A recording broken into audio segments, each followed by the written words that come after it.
This is camping, but when you have a 25-year-old Jeep, this is also camping.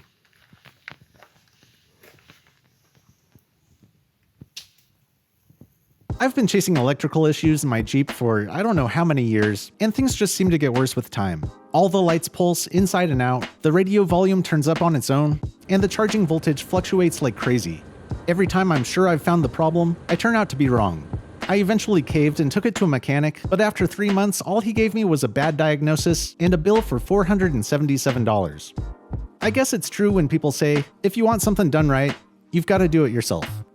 I filmed most of this video before our 2,200-mile move from Oregon to Arkansas, so I'd been tinkering with the Jeep every day for a couple of weeks trying to get it to run right, and I actually made some progress. So today I'm going to try and give you some ideas for resolving the electrical issues in your vehicle by showing you all the things that I've tried over the years. Let's start with the easiest and most basic thing to check, the battery.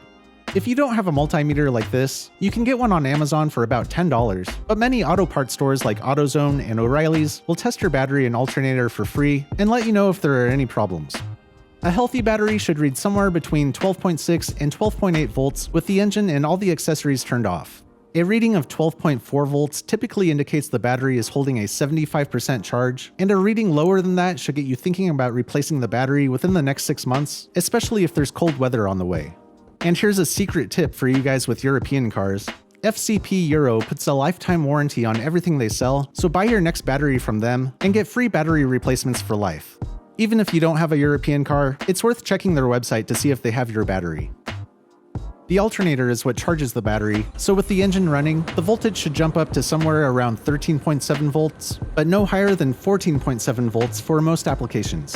If the voltage does not go up after starting the engine, the alternator is not charging the battery, and this will usually trigger a warning light on the dash. If all of the connections are tight at the battery and at the alternator, then sometimes you can get by for a while by hitting the alternator with a plastic mallet to get it charging again. At least temporarily.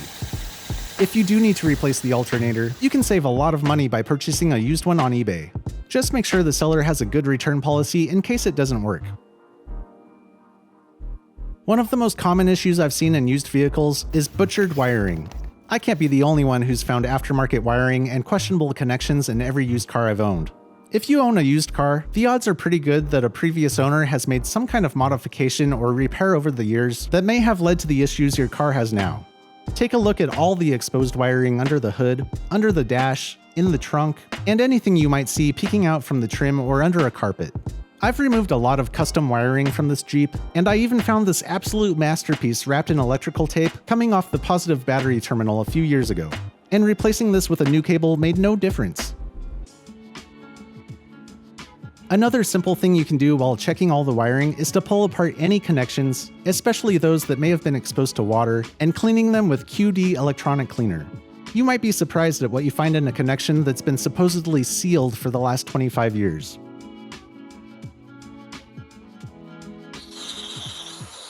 Another really common issue with older vehicles is bad ground points.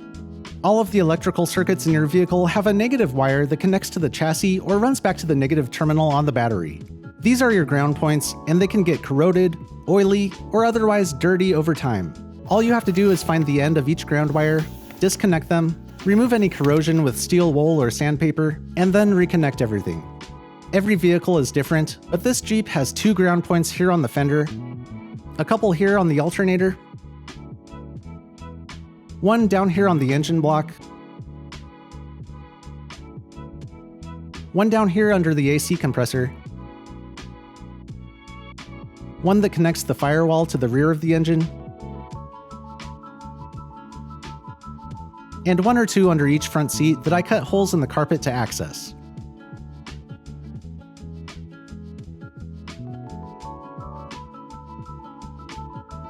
I also removed this entire bracket once that supports the alternator and the AC compressor because the entire thing was corroded, so I used a wire wheel to clean all the contact points. There may be more, but I haven't been able to find them, so please leave a comment if you know where any more ground points are. Another easy thing to cross off the list is to check all the fuses. A blown fuse will cause any accessories on that circuit to stop working, but on some cars, like my BMW, the electrical imbalance created by one problem like that always seems to cause other small problems throughout the car as well. With the engine off and the battery disconnected, remove each fuse one by one and look to see if the center portion is still intact. If you can't see them well enough, you can use a fuse tester or a multimeter to confirm the continuity from one side to the other.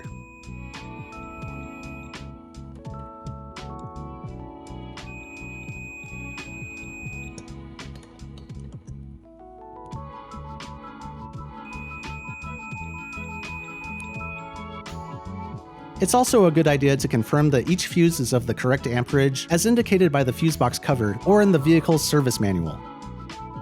A lot of vehicles have more than one fuse box, so make sure you find them all. There's a second fuse box down here. I'm going to do the same thing with that one. The last time I checked these fuses, I couldn't help but notice how gross they looked. It seemed like each fuse had a mix of corrosion and grease, even the fuses inside the cab, so I decided to clean the fuse boxes and the fuses. Definitely make sure to disconnect the battery for this part. First, I took a clear picture of each fuse box, then I pulled out every fuse and relay so the boxes were completely empty.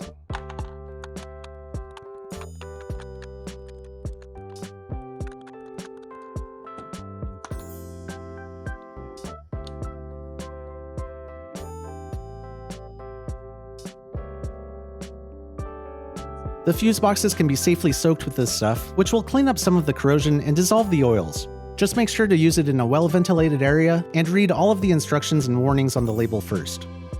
I'm going to wear an N92 mask.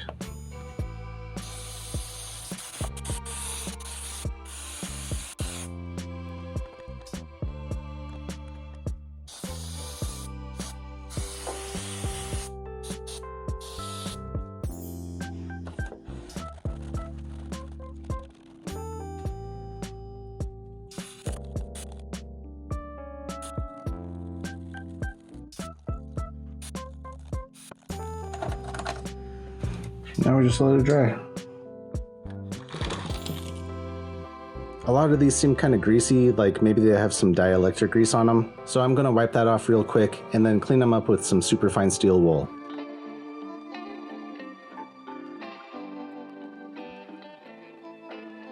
Look at that. What is on there?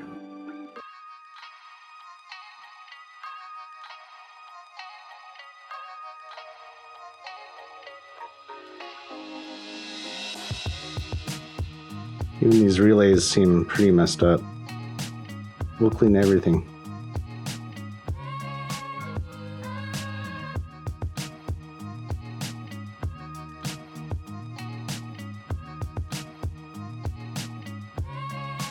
It's really hard to clean in there, so I'm probably going to have to spray some more of that electronic cleaner on here and use some Q-tips or something.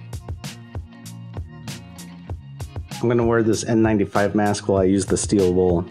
I cleaned the prongs on the fuses with superfine steel wool and washed away the dust with more spray.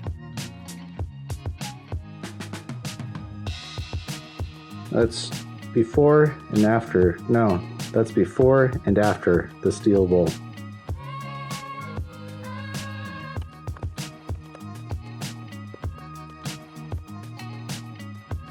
Couldn't get in there that good with the steel wool. Maybe I'll spray these down with the electronic cleaner. And I'll help clean off the steel wool bits too.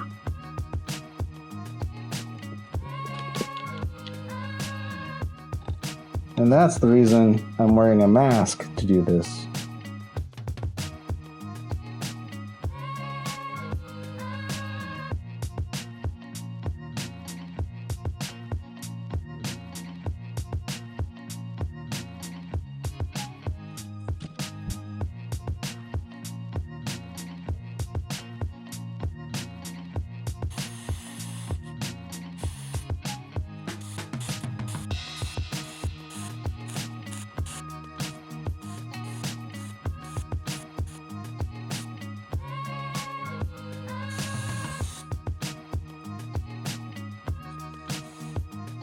Work smarter, not harder.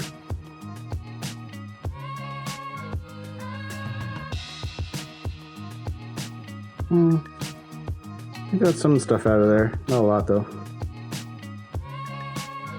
We'll do the rest of them.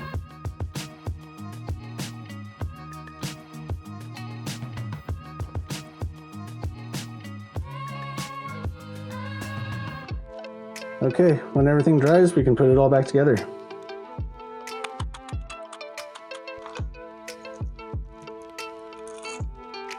You have to make sure that any pooled up cleaner has evaporated before reassembly, and an air compressor can be really helpful for speeding up that process.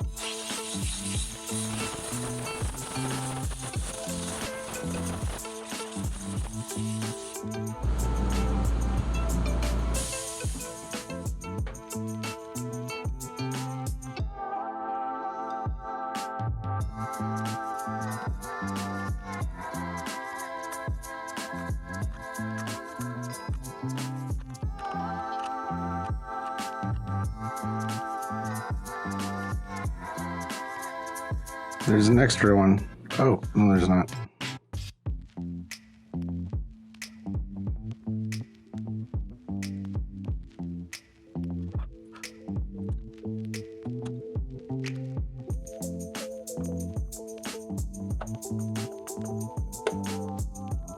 These are the fuses from the second fuse box inside the Jeep, and I just want to show you how bad they really are.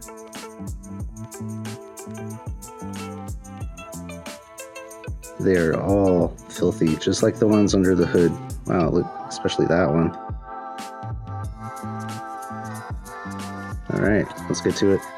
Of course, I'm almost done, and I found a better way to do this. You take your fuse and you stick it in the end of your steel wool, pinch it, and rock it back and forth like that. And it cleans it up pretty quick. And do that one a little bit better, but you get the idea. That's a better way to do it than what I was doing before. Just finished cleaning them. Here's what they look like now.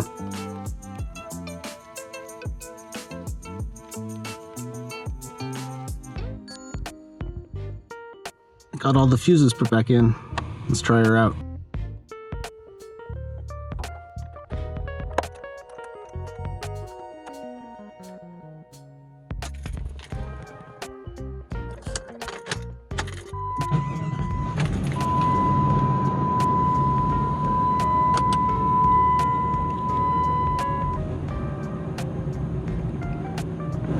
Still pulsing.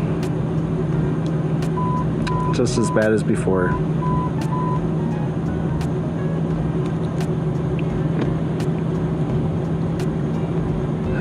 Great. My girlfriend came home and she saw me all defeated by the Jeep, and she told me maybe it just needs to be taken around the block. And so I took it on a little test drive, and look at the lights. They're not pulsing. They're not pulsing at all. It took a minute, but they stopped completely. I can't believe it. I've been driving for about 80 miles now, and the problem has been kind of intermittent, but mostly gone. Mostly gone. This actually made a huge difference in my Jeep as far as reducing the electrical issues, so I'm really surprised more people don't talk about cleaning their fuse boxes. If you've come this far and feel like going all in, the next thing you might consider doing is completely replacing the cables that connect the alternator, battery, starter, and fuse box. On this Jeep, the old cables were corroded, damaged, and kinda thin looking. I probably could have purchased a new set of cables from the dealer, but decided to make my own cables and upgrade the system at the same time. All I needed was some 2-gauge and 4-gauge welding cable, ring terminals to fit, upgraded battery terminals, and some heat shrink tubing. This can be a somewhat technical procedure on newer cars, so do your research, make sure you replace any fuses that were built into the factory wires, and have fun with it. I even added a second battery, a battery isolator, and an auxiliary fuse box for all the electrical stuff I've installed.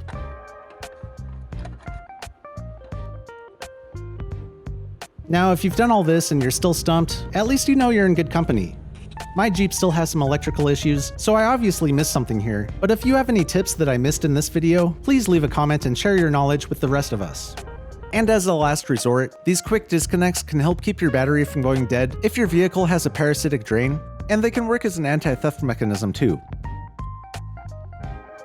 If you liked this video, make sure to subscribe for more of the best DIY videos on the internet. And until next time, just keep throwing money at it.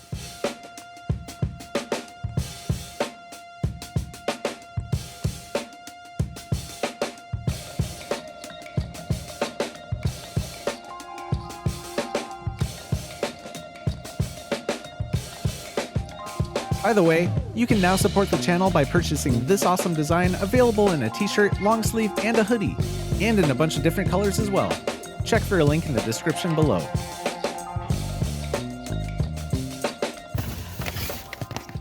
Window switch, but I just ended up tearing the whole dash apart pretty much. This one, a second fuse box down here, and did the same. The fuse box with this stuff is we're both going to where the other end goes yet. I finally got it. I cleaned it up, but it appears to go camping. So the directions on this say basically don't use it when it's on anything that's energized. Let me get the light on here. Spray small amounts to be cleaned. Small amounts on area to be swab, lint free. The important part is allow to dry thoroughly and vent before reactivating. Product may collect and pool in unseen areas. Be certain there are no flammable vapors remaining before reactivation. And also, cleaning may remove lubrication on moving parts. Relubrication may be necessary. Periodic cleaning may prolong life expectancy of components. Once every 25 years, probably good enough. Hope so. You